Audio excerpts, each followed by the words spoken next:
Bismillahirrahmanirrahim.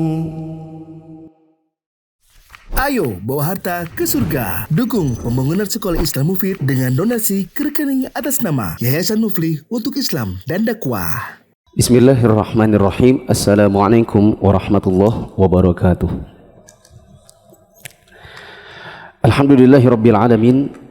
Hamdan katsiran thayyiban mubarakan fihi kama yuhibbu rabbuna wa yarda. Asyhadu an la ilaha illallah wahdahu la syarikalah wa asyhadu anna Muhammadan abduhu wa rasuluhu la nabiyya ba'dah. Jamaah yang dirahmati Allah, kita lanjutkan kembali pembahasan ensiklopedi salat atau Salatul Mukmin jilid yang pertama. Masih dalam hal-hal yang berkaitan dengan witir. Dan sebelum kita mulai kajian, silakan lihat kanan kiri. Bila tidak kenal, bisa kenalan dulu.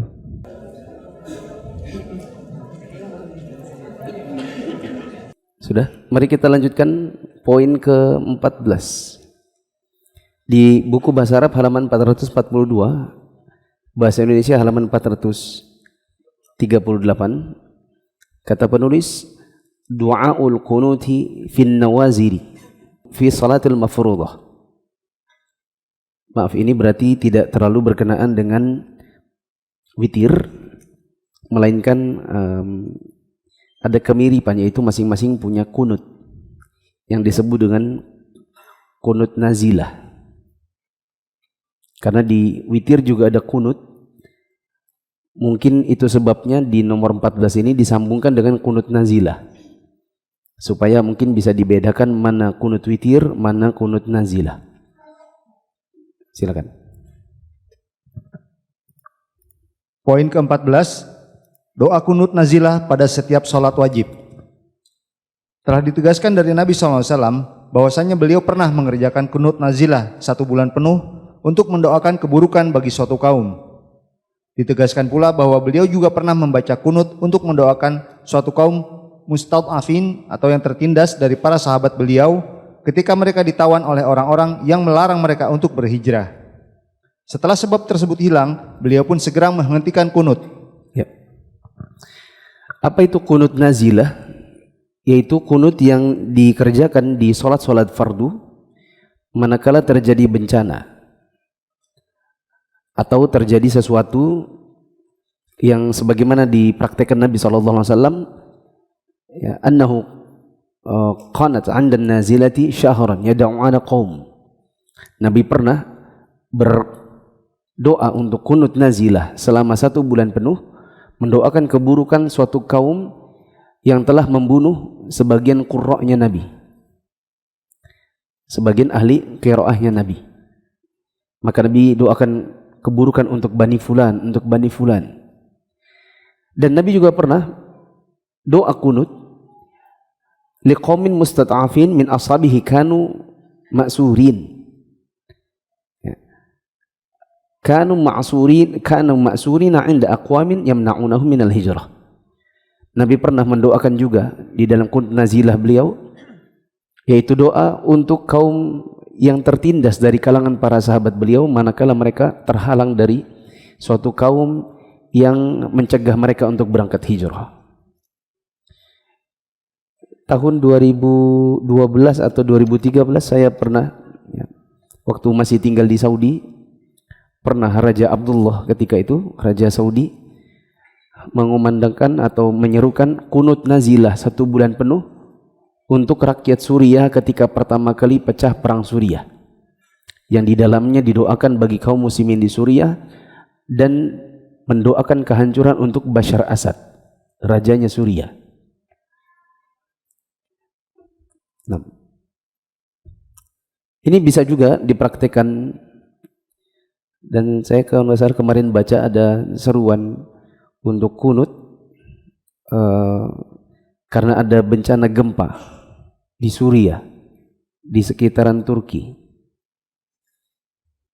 Nah, hanya saja catatan, sebagian ulama ada yang mengatakan ini baru dilakukan bila disuruhkan oleh ulil amri. Sebagian ulama mempersyaratkan ini diajak oleh ulil amri. meskipun sebagian yang lain tidak mempersyaratkan itu. Lanjut.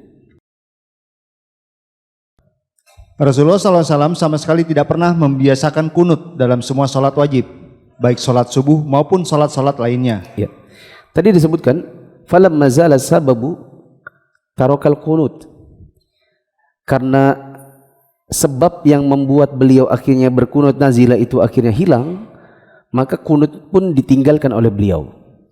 Jadi Nabi tidak pernah mendawamkan, tidak pernah membuat menjadi rutinitas tanpa putus yang namanya kunut, termasuk juga kunut nazilah.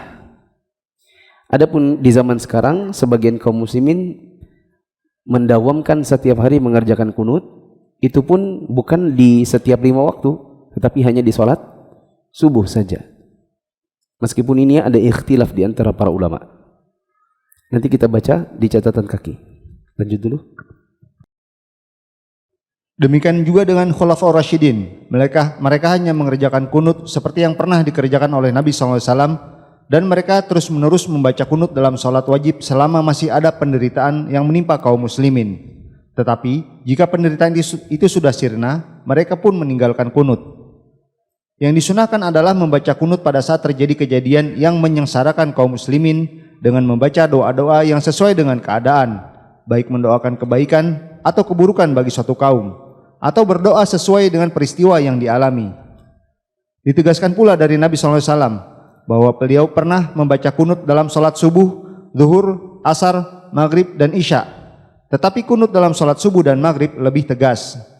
Setelah sebab yang menimbulkan penderitaan itu hilang, beliau meninggalkan kunut karena sudah tidak adanya lagi sebab, bahkan pada sholat subuh sekalipun. Hal itu mempertegas bahwa doa kunut pada sholat subuh secara terus-menerus tanpa adanya sebab kejadian adalah bid'ah. Ya. Coba dibaca catatan kaki, bagaimana sih ikhtilaf ulama dalam masalah kunut ini? Catatan kaki nomor 232. Disebutkan oleh Syekhul Islam Ibnu Taimiyah bahwa kaum muslimin telah berselisih pendapat mengenai kunut ini dengan 3 pendapat yang berbeda. Pertama, kunut ini telah dimansuh dan semua kunut yang dikerjakan setelah Nabi adalah bid'ah, sehingga tidak disyariatkan sama sekali dengan didasarkan pada dalil yang menunjukkan bahwa Nabi SAW pernah mengerjakan kunut kemudian meninggalkannya sebagai bentuk penghapusan terhadap perbuatan itu.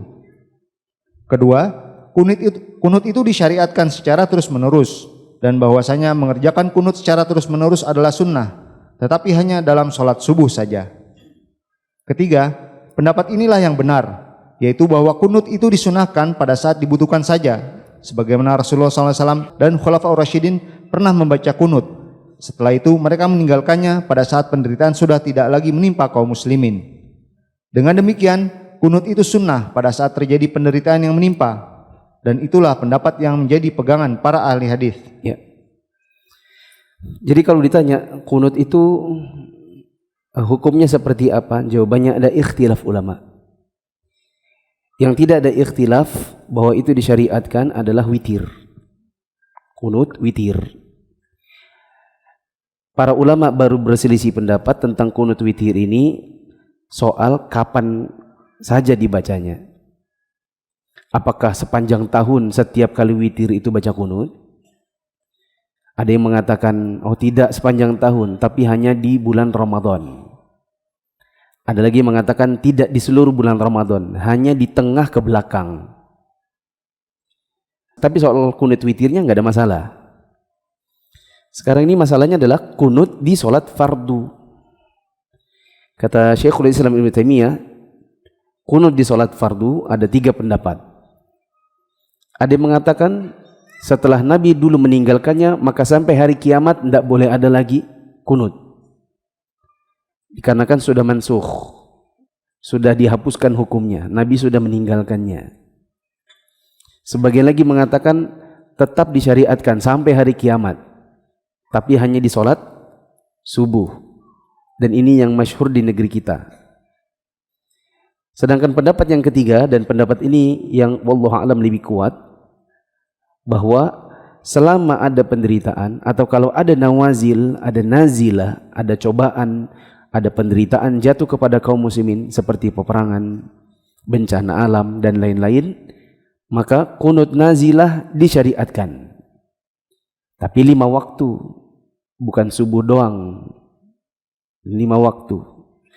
Tapi bila nanti nazilah atau cobaan, bencana, peperangan itu sudah hilang, maka hilang juga kunutnya. Jadi kunut itu ada sebabnya. Tanpa sebab dirutinkan setiap hari, maka ini tidak disyariatkan. Ini pendapat yang ketiga.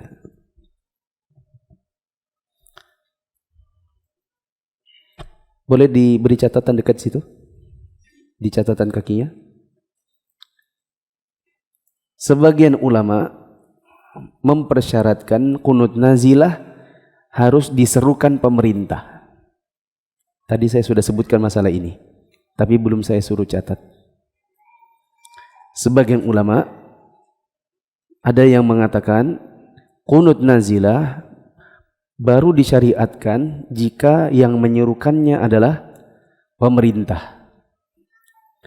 Adapun imam masjid, maka dia tidak boleh mengajak orang kunut nazilah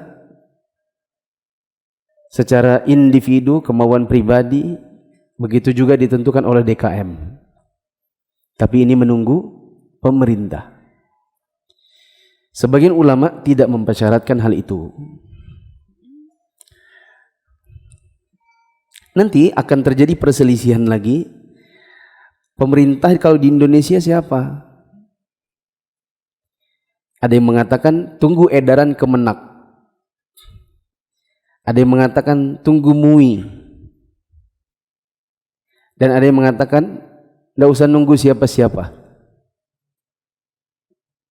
Karena mereka tidak mempersyaratkan harus dengan seruan pemerintah. Tapi seingat saya beberapa tahun yang lalu di Instagramnya Kemenak itu pernah ada kunut nazilah, tapi saya lupa kunut apa itu ya, pas apa begitu. Pas corona, ya, corona kan termasuk nazilah yang menyebabkan penderitaan kepada kaum muslimin terutama. Ya, maka ini disyariatkan begitu. Hanya saja mungkin di negeri kita itu tidak populer, apalagi kunutnya ini 5 waktu. Kunut nazilah itu bukan subuh doang. Kunut nazilah itu 5 waktu. Nanti khawatirnya imam masjid imami kan, ruku Allahu Akbar, sami Allahu liman hamidah, Allah, baru Allah seorang sudah turun, padahal maksudnya Allahumma hdina fiman hadait misalnya. Karena dia nggak tahu bacaan kunut nazilah itu kayak apa, dipakainya lah kunut witir, dipinjem. Allahumma hdina fiman hadait, orang pada ruku sehingga ada yang keceleh. Ya. Tapi kalau mau diumumkan tiap kali mau sholat ya, istawu sufufakum fa inna taswiyata sufuf min tamamis shalah. Jamaah nanti saya kunut nazilah karena corona. Ya, saya yakin itu jamaah nggak ada yang khusyuk. Karena pasti mereka berpikir apalagi itu. Kunut apa itu? Ya, karena di masyarakat kita yang lebih populer adalah kunut subuh. Mereka tidak kenal kunut nazilah, apalagi 5 waktu. Begitu. Lanjut tadi catatan kakinya. Ibnu Taimiyah rahimahullah mengatakan, Nabi SAW tidak mengerjakan kunut selain pada sholat witir, kecuali jika ada musibah yang menimpa kaum muslimin. Setiap orang harus membaca kunut dalam semua sholatnya. Hanya saja pada sholat subuh dan maghrib lebih ditekankan dengan memanjatkan doa yang sesuai dengan musibah yang menimpa. Ya, dan ini juga nanti menjadi tantangan di negeri kita karena kunut nazilah tidak dibaca kecuali dengan bahasa Arab. Nah, sementara mau membahasa Arabkan, ya Allah hilangkanlah corona. Ya Allah, ya Allah, ya Allah, itu menantang sang imam untuk nulis dulu bahasa Arabnya apa, biar nanti tidak pakai bahasa Indonesia. Khawatirnya kunut nazilah di sholat 5 waktu pakai bahasa Indonesia. Ya. Lanjut. Di antara dalil yang menunjukkan disyariatkannya kunut pada saat terjadi musibah adalah beberapa hadis berikut ini. Berikut ini adalah dalil-dalil yang menunjukkan disyariatkannya kunut nazilah. Kunut apa? Nazilah. Kalau ditanya apa itu kunut nazilah, jawabannya kunut yang dibaca di sholat 5 waktu jika ada bencana yang menimpa kaum muslimin, entah peperangan, entah bencana alam dan lain-lain. Lanjut. A. Hadis Anas radhiyallahu anhu, dia bercerita, Nabi SAW pernah membaca kunut selama 1 bulan penuh untuk mendoakan keburukan bagi kabilah Ri'lin dan Dakwan. Dalam lafaz Muslim disebutkan, Rasulullah SAW pernah mendoakan keburukan bagi orang-orang yang membunuh para sahabat yang terlibat dalam peristiwa Sumur Ma'unah selama 30 pagi. 30 pagi berarti berapa lama itu kalau hitungan bulan? 1 bulan. Lanjut.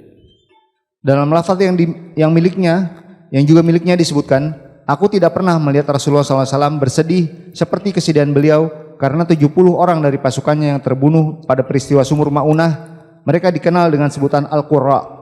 Beliau membaca kunut itu selama 1 bulan penuh guna mendoakan keburukan terhadap para pembunuh mereka. B. Hadis Khafaf bin Ima Al-Ghifari radhiyallahu anhu. Dia bercerita, Rasulullah SAW pernah ruku, kemudian mengangkat kepalanya seraya berdoa, Ghifaru ghafarallahu laha wa aslamu salamahallah wa usayyatu asatillaha wa rasulah Allahummal an bani lahyan wal an ri'lan wa dhakwan. Bani Ghifar, semoga Allah mengampuni mereka, dan Bani Aslam, semoga Allah memberikan keselamatan kepada mereka. Sesungguhnya Usayyah telah mendurhakai Allah dan Rasulnya. Ya Allah, kutuklah Bani Lahyan, Ri'lan dan Dakwan. Kemudian beliau bersujud. C. Hadis Al-Bara bin Azib radhiyallahu anhu, dia bercerita, Rasulullah SAW pernah membaca kunut pada salat subuh dan maghrib. D. Hadis Anas bin Malik radhiyallahu anhu, dia bercerita, kunut itu dikerjakan pada salat maghrib dan subuh. E. Hadis Abu Hurairah radhiyallahu anhu, dia mengatakan, demi Allah, sungguh aku akan mendekati salat Rasulullah SAW. Abu Hurairah membaca kunut pada rakaat terakhir dari salat zuhur, isya dan subuh setelah mengucapkan sami Allahu liman hamidah. Lalu dia mendoakan orang-orang mukmin dan mengutuk orang-orang kafir. F. Hadis Ibnu Abbas radhiyallahu anhu, dia bercerita, Rasulullah SAW pernah membaca kunut 1 bulan penuh secara terus-menerus pada salat zuhur, asar, maghrib, isya dan salat subuh. Setiap selesai salat setelah mengucapkan sami Allahu liman hamidah pada rakaat terakhir, seraya mendoakan keburukan bagi beberapa perkampungan atau kabilah dari kalangan Bani Sulaim dan mengutuk Ri'al, Zakwan dan Usayyah. Orang-orang yang di belakang beliau pun mengamininya. Hadis Abu Hurairah radhiyallahu anhu, Nabi SAW pernah membaca kunut setelah ruku pada salat selama 1 bulan penuh setelah mengucapkan sami Allahu liman hamidah. Di dalam kunutnya beliau berdoa, Allahumma anjil walidabna al-walid wa salamata bani Hisham wa ayyashabna abi Rabi'ah wal mustad'afina minnal mu'minin. Allahumma shdud wat ataka ala mudar. Allahumma ja'alha alaihim sinina kasinina Yusuf. Ya Allah, selamatkan Al-Walid bin Al-Walid, Salamah bin Hisham, Ayyash bin Abi Rabi'ah dan orang-orang tertindas atau mustad'afin dari kalangan kaum muslimin. Ya Allah, keraskanlah adabmu atas Mudar. Ya Allah, timpakanlah atas mereka tahun-tahun paceklik seperti tahun-tahun Yusuf. Abu Hurairah radhiyallahu anhu mengatakan, setelah itu aku melihat Rasulullah SAW meninggalkan doa tersebut untuk mereka. Dia bercerita, kemudian Rasulullah SAW menjawab, apakah kamu tidak melihat mereka telah datang? Dalam riwayat Al-Bukhari disebutkan, jika Rasulullah SAW hendak mendoakan keburukan atas seseorang atau mendoakan seseorang, beliau membaca kunut setelah ruku. Dalam lafaz Muslim disebutkan, sesungguhnya hal itu pada salat subuh. Sedangkan dalam lafaz Al-Bukhari disebutkan, pada saat Nabi SAW mengerjakan salat isya. H. Khabar Umar yang berstatus mauquf dari Abdurrahman bin Abzi. Dia bercerita, Aku pernah mengerjakan salat subuh di belakang Umar bin Khattab radhiyallahu anhu. Lalu aku mendengar dia berdoa setelah membaca bacaan sebelum ruku. Allahumma iyyaka na'bud wa lakal nusalli wa nasjud wa ilaika nas'a wa nahfid narju rahmatak wa nakhsha azabak inna azabaka bil kafirina mulhaq. Allahumma inna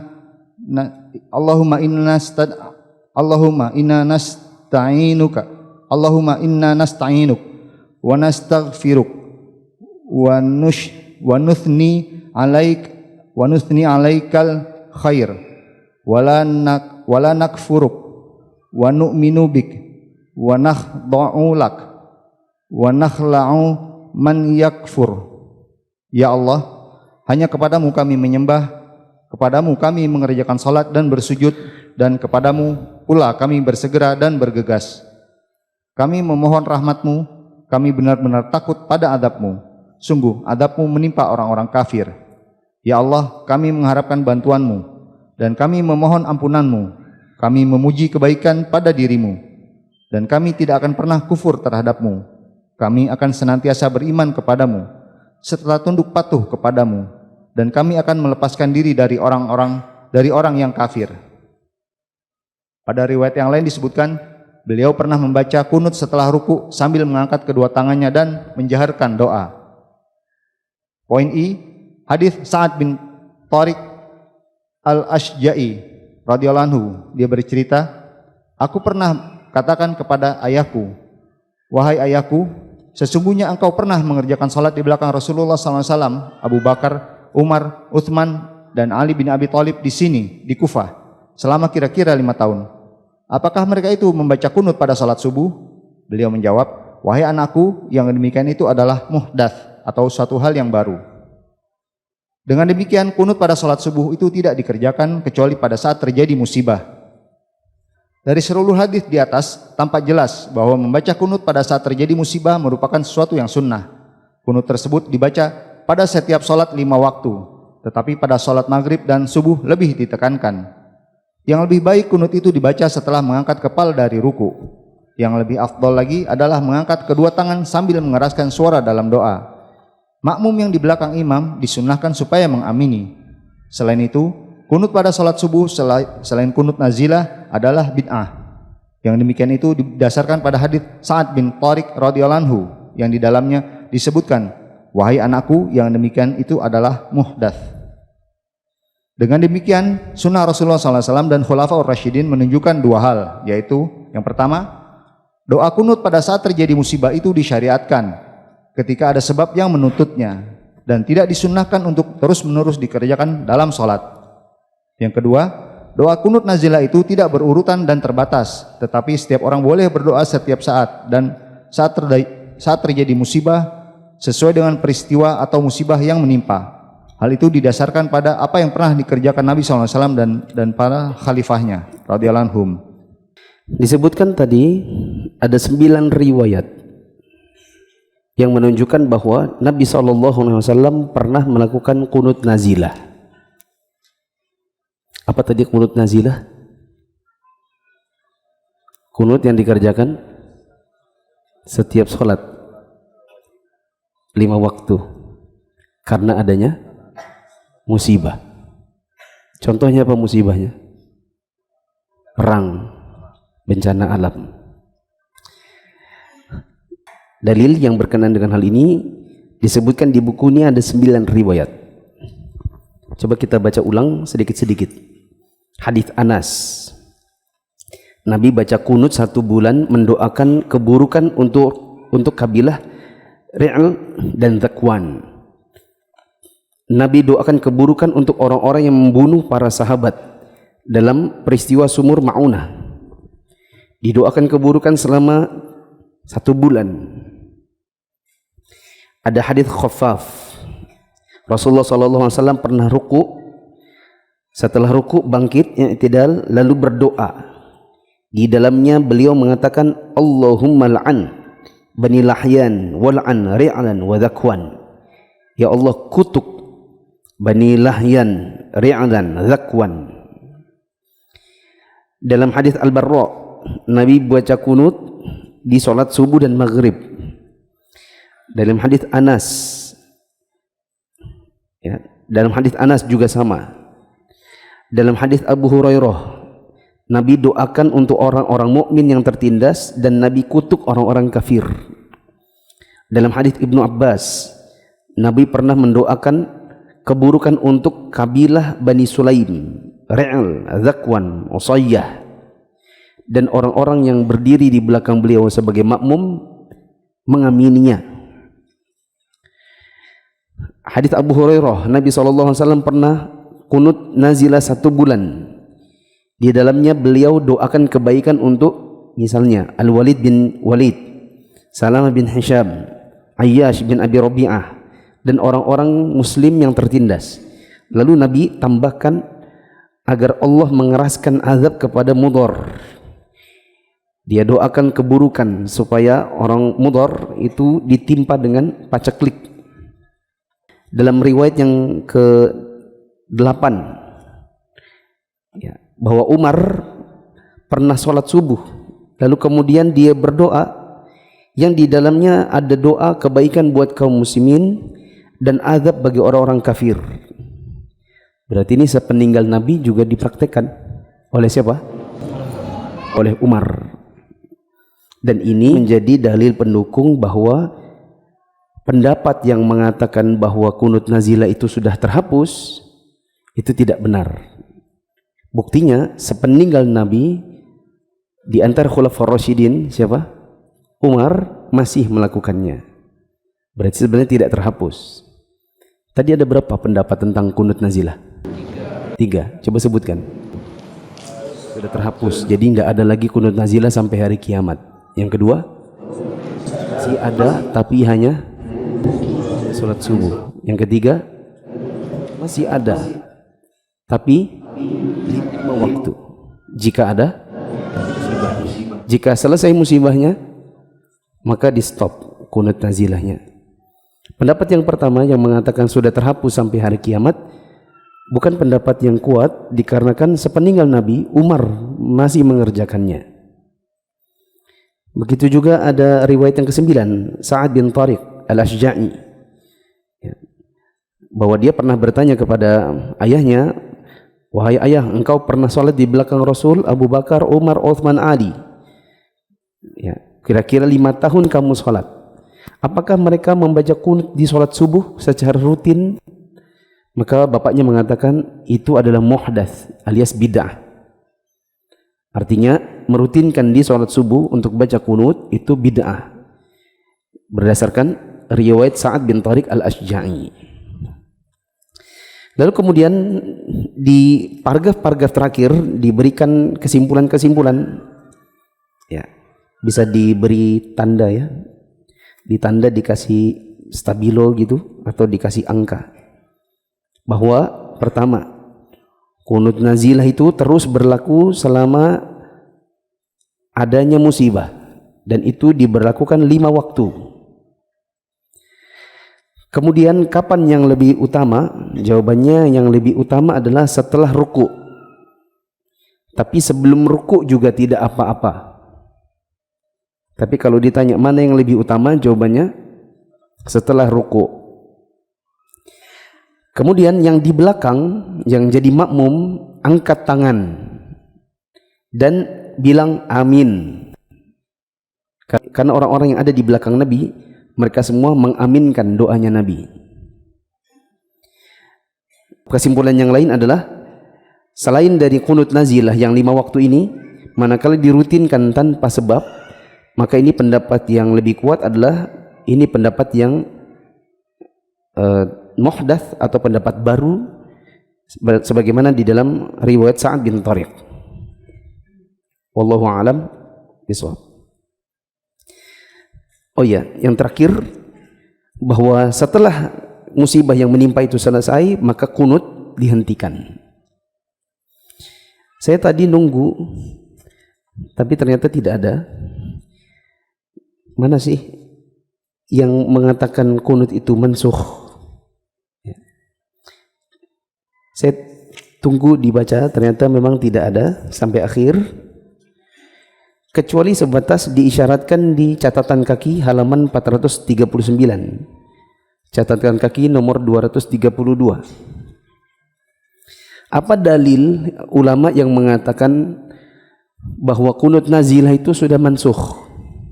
Bisa dicatat dekat situ.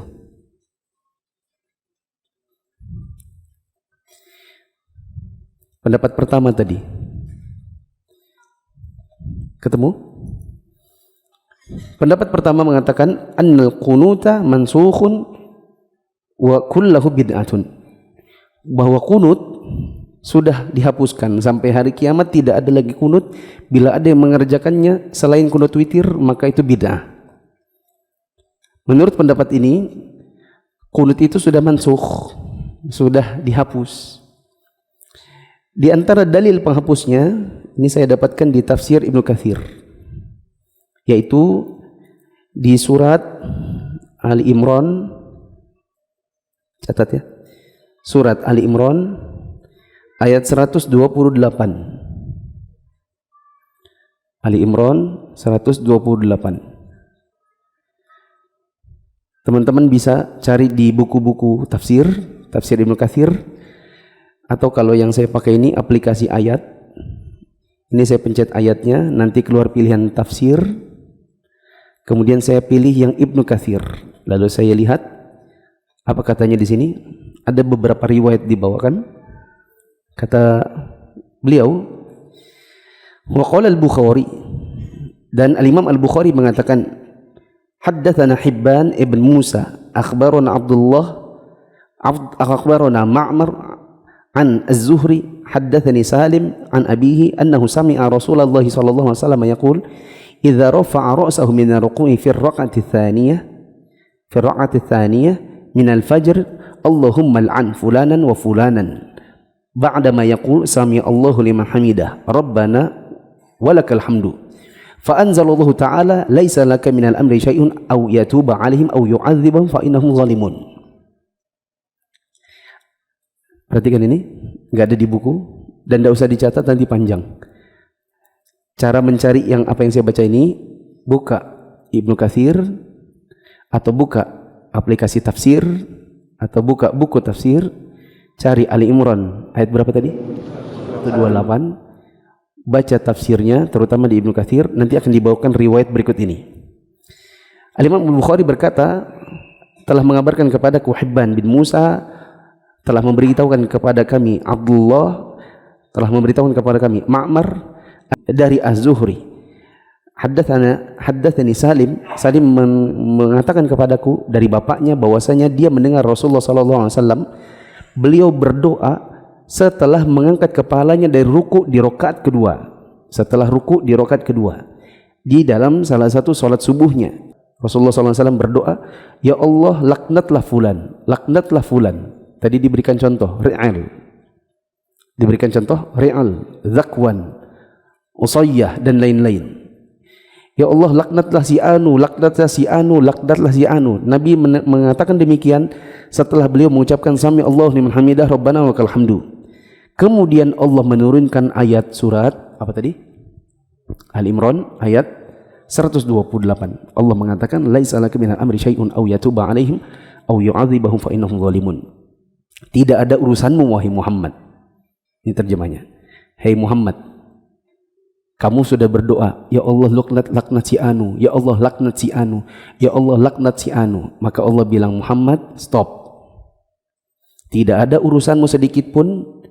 Tidak perlu kamu campur tangan dengan urusan mereka. Apakah Allah mau menerima taubat mereka? Apakah Allah mau mengazab mereka? Sesungguhnya orang-orang itu zalim. Itu urusanku.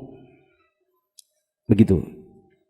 Ayat ini menurut sebagian ulama adalah ayat yang menghapus kunut nazilah.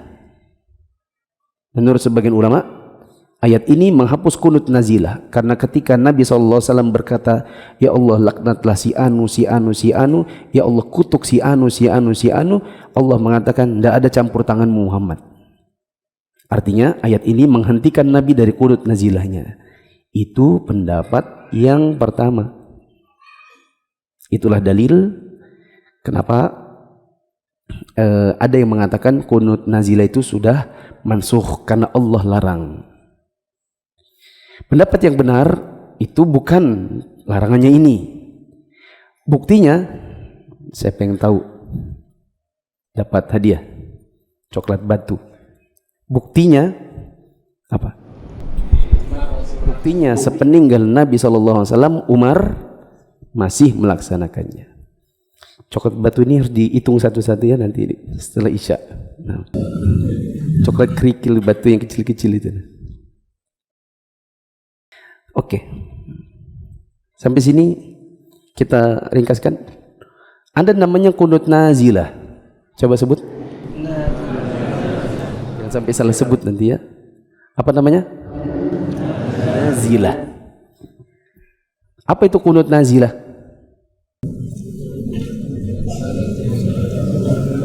Ini bagus main tunjuk ya. Apa kunut nazilah?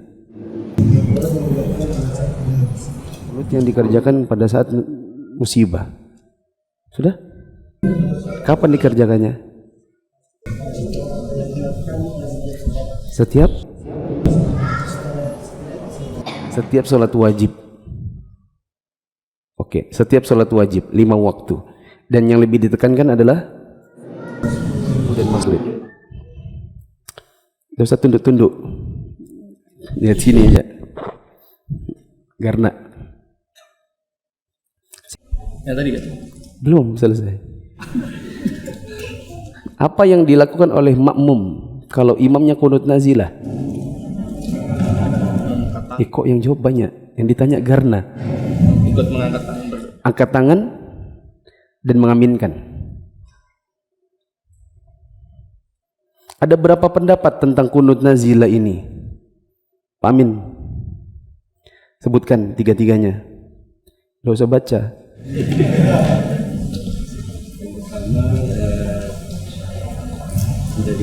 Sudah dihapus. Apa itu maksudnya dihapus? Apa maksudnya sudah dihapus? Itu artinya apa? Sudah tidak dikerjakan lagi sepeninggalan Nabi sampai akhir zaman.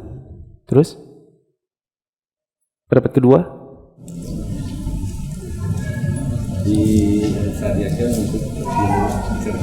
Disyariatkan terus-menerus dikerjakan. Sudah nyontek loh padahal kurang Mas untuk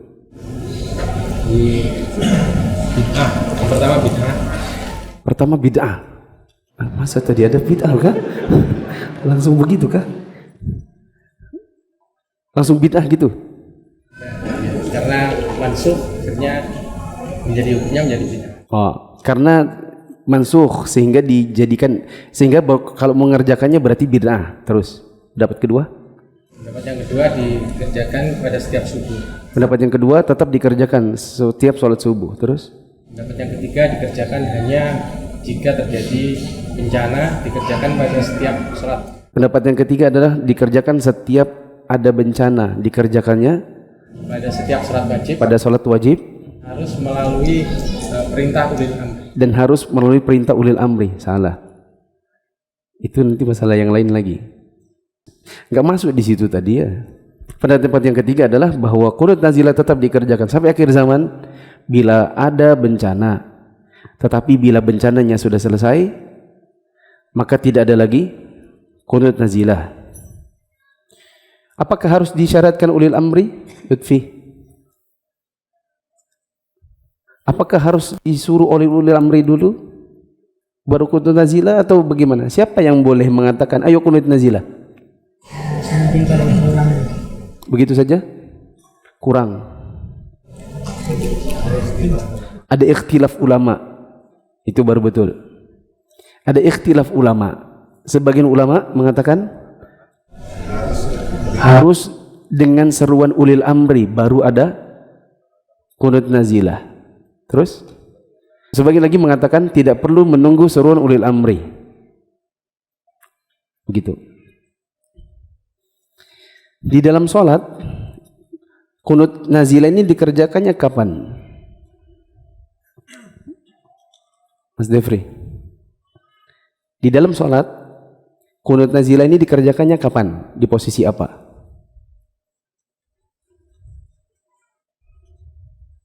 Lupa.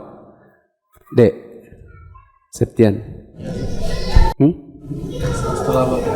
Hah? Setelah? Kan istilah sholat setelah bangkit dari. Setelah bangkit dari ruku. Salah. Yang benar apa? Boleh sebelum ruku, boleh sesudah ruku, tapi yang lebih utama sesudah ruku. Gitu kan tadi? Hah? Enggak, tapi begitu ya tadi ya penjelasannya. Ya.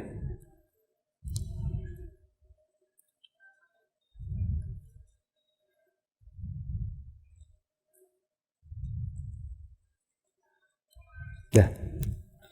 Mungkin ini dulu. Ada pertanyaan?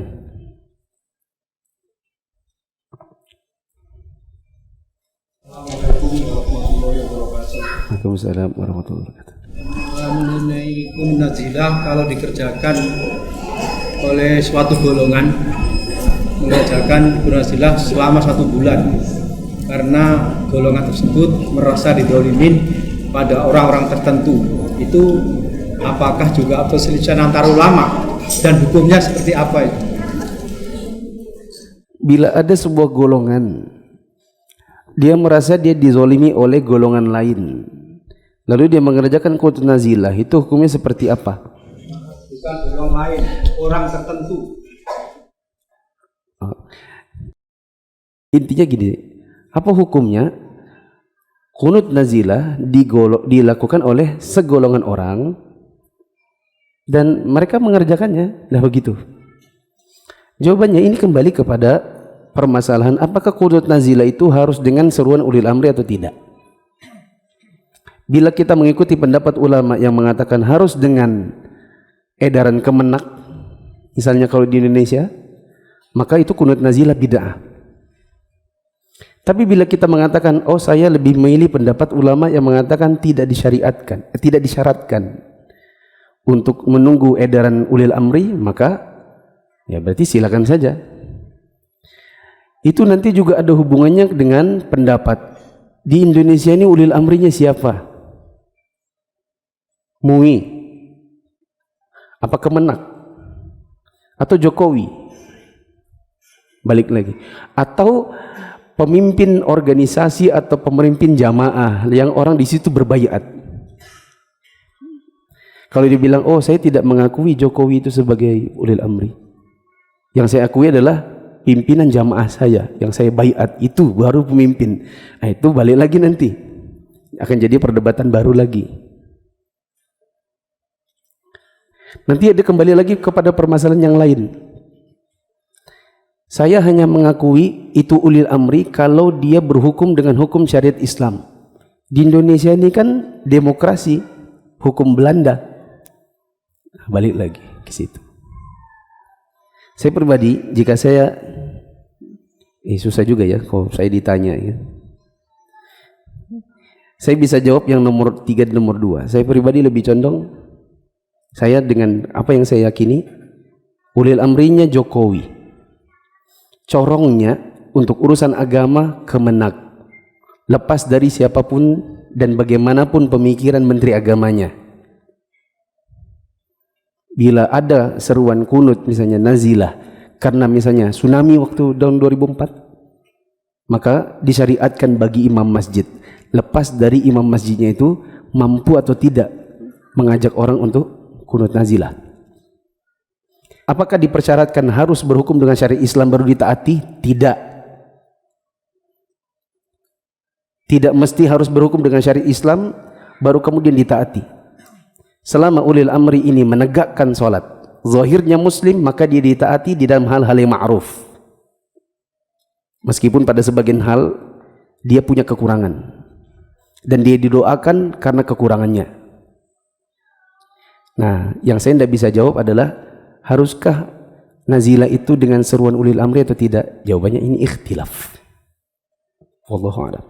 Sebagian orang ada yang berkata, saya baru hijrah, saya ingin ikut pengajian, saya ingin belajar Islam, tapi saya bingung mulai dari mana saya harus belajar? Ada lagi yang berkata, saya mau ikut kajian, tapi setelah sampai di tempat kajian, rupanya pembahasan sudah ada di tengah buku. Sebagian teman-teman yang ikut kajian online, kadang ada yang berkata, saya kalau ikut kajian online 1-2 jam, terus terang kadang kurang fokus. Itulah kenapa Mufid Islamic Academy atau MIA hadir di tengah-tengah kaum muslimin untuk menawarkan metodologi pembelajaran melalui kitab-kitab para ulama secara terstruktur dan berjenjang. Di Mufid Islamic Academy, kita belajar Islam dari dasar. Belajarnya secara runut dan sistematis. Kurikulum disusun sesuai dengan kebutuhan, khususnya bagi orang-orang yang baru hijrah atau yang baru ingin belajar Islam. Materi pelajaran menggunakan kitab-kitab para ulama dan dibahas dengan video pendek yang mudah dipahami. Penjelasan disertai contoh sederhana dan analogi yang memudahkan. Video materi diproduksi high quality baik audio maupun visual. Diajarkan dalam beberapa level atau mustawa, dan ada ujian serta sertifikasi kenaikan level atau mustawa. Untuk informasi lebih lanjut tentang pendaftaran, teman-teman bisa mengakses di media sosial Mufid TV Official, baik yang ada di Telegram, YouTube, Instagram, maupun di Facebook. Ini ada pertanyaan ditulis dan diketik lalu di print. Jadi saya baca karena saya harga ini pasti penting. Ayah kami sudah lama mendaftar haji di Departemen Agama dan sudah mendapatkan nomor porsi dengan estimasi keberangkatan 2042. 20 tahun lagi. Qadarullah ayah kami meninggal beberapa hari yang lalu. Apakah anak punya kewajiban untuk membadalkan ayahnya haji? Jawabannya, orang yang membadalkan haji haruslah orang yang sudah pernah haji untuk dirinya sendiri. Pertanyaannya, anaknya ini sudah haji buat dirinya sendiri atau belum? Ya. Kemarin malam sudah dibahas, pas kebetulan baru Selasa kemarin. Seorang yang pergi haji, dia mengatakan, labbaika an syubrumah. Ya Allah, aku penuhi panggilanmu untuk haji atas nama Syubrumah. Maka Nabi tanya, man Syubrumah? Siapa Syubrumah? Dia bilang, akhi, itu saudara saya. Maka Nabi tanya, hajjasta an nafsik? Kamu sudah haji buat dirimu sendiri? Dia bilang, belum. Maka Nabi SAW mengatakan, hujja an nafsik thumma an Syubrumah. Kamu haji untuk dirimu sendiri, baru nanti nextnya kamu haji buat Syubrumah. Itu menunjukkan bahwa badal haji hanya bisa dikerjakan oleh orang yang sudah pernah haji untuk dirinya sendiri. Begitu. Kecuali anak-anaknya ini punya uang, lalu kemudian dibadalkan oleh orang yang sudah pernah haji buat dirinya dan anak-anaknya memberikan biaya. Entah mau haji furodanya dari sini, mau dari Saudi. Cari anak mahasiswa misalnya. Tapi ini sebenarnya bisa dikonsultasikan ke Departemen Agama. Bapak kami meninggal, bisakah salah satu dari anaknya menggantikan posisinya dan cukup ganti nama karena ibu kami butuh pendamping nantinya. Dicari anak yang belum haji. Seperti itu. Atau jika anak-anaknya sudah punya nomor porsi juga, nanti itu bisa diurus setahu saya agar anaknya ini bisa mendekati ke ibunya. Sedangkan nama bapaknya nanti bisa diganti yang lain. Atau malah dicabut nomor porsi bapaknya, anaknya saja dinaikkan. Tanya ke Kemenak. Apakah uang badal haji harus diambil dari harta ayah kami sebelum dibagikan ke warisan anak-anaknya? Kemarin malam juga sudah dibahas. Sebagian ulama ada yang mengatakan, jika seseorang wafat dan waktu masih hidupnya dia termasuk golongan orang yang mampu haji tapi ditunda-tunda dan masih ada uangnya buat haji untuk dirinya, maka tidak boleh jadi warisan sebelum disisihkan buat haji orang tuanya. Si fulan meninggal dan ada harta misalnya 2M.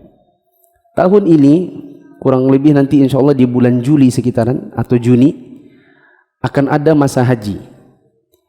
Cari dari sekarang. Oh, di travel ini ada furoda $25.000 kali 15.500 sekitar 390 juta.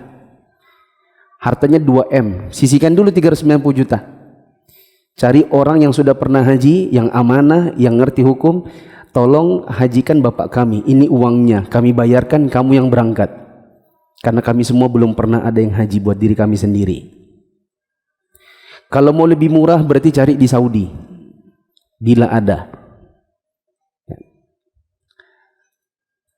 Jika harta ayah kami ternyata tidak cukup untuk badal haji, sementara anaknya juga tidak punya uang yang cukup, apakah anaknya berdosa? Tidak.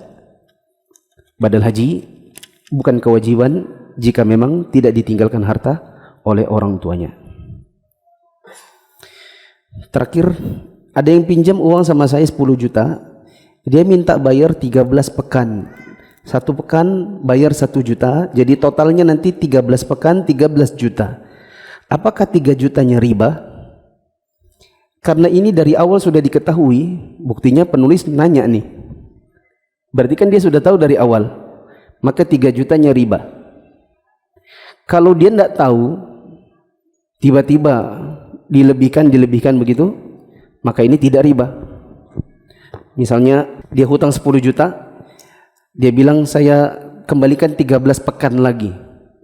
Pas 13 pekan dimasukkan dalam amplop, ternyata isinya bukan 10 tapi 13. Dikasih begitu, pas dihitung kok lebih 3 juta. Ini kenapa kamu lebihkan? Tidak apa-apa, terima kasih. Oh jangan, ini riba. Enggak riba, karena dari awal kita tidak punya kesepakatan. Maka betul, itu bukan riba. Subhanakallahumma wa bihamdika asyhadu an la ilaha illa anta astaghfiruka wa atubu ilaik. Wassalamualaikum warahmatullahi wabarakatuh.